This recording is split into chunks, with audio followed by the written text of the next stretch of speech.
ఇప్పుడు ఏం చేసింది పార్టీ? ఉమ్, వాళ్ళు వ్యక్తిగతంగా చూసుకుంటారు. కనీసం పార్టీ యాక్షన్ కూడా తీసుకోలేదు. ఉమ్, ఈయనైనా తీసుకోరు.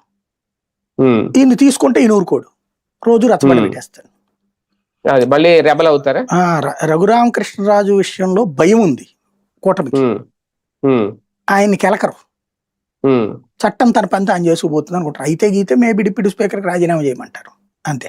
అది అదే ఆయన సునీల్ కుమార్ గారు ఆయన అంటున్నారు కదా, సునీల్ కుమార్ గారు అది సస్పెండ్ చేయాలి అని. అదే అంటే సస్పెండ్ చేయరు కానీ మామూలుగా రాజీనామా చేపిస్తారు ఒకవేళ అరెస్ట్ చేసే పరిస్థితి వస్తే. అయితే సెంటర్లో కూడా వీళ్ళే ఉన్నారు కాబట్టి మరి అరెస్ట్ చేస్తే ముందు తెలుసుద్ది కాబట్టి అప్పుడు రాజీనామా చేస్తా మళ్ళీ సునీల్ని జగన్ని నా మీద కుట్ర పన్నాడు లేకపోతే మా క్షత్రియ సామాజిక వర్గాన్ని తొక్కేయాలనుకుంటున్నాడు ఇట్లాంటి స్టేట్మెంట్తో వెళ్ళొచ్చు రేపొద్దు.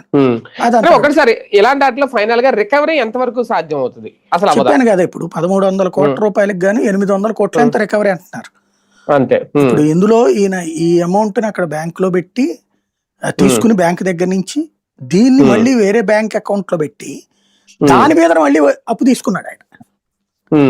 అంటే బ్యాంక్ లో డిపాజిట్ చేసి డిపాజిట్ మీద మళ్ళీ అప్పు తీసుకున్నాడు ఆయన. ఈ టోటల్ లెక్క ఎవరు కరెక్ట్ గా చెప్పలేకపోతున్నారు. ఆయన ఎక్స్ప్లెయిన్ చేయట్లా.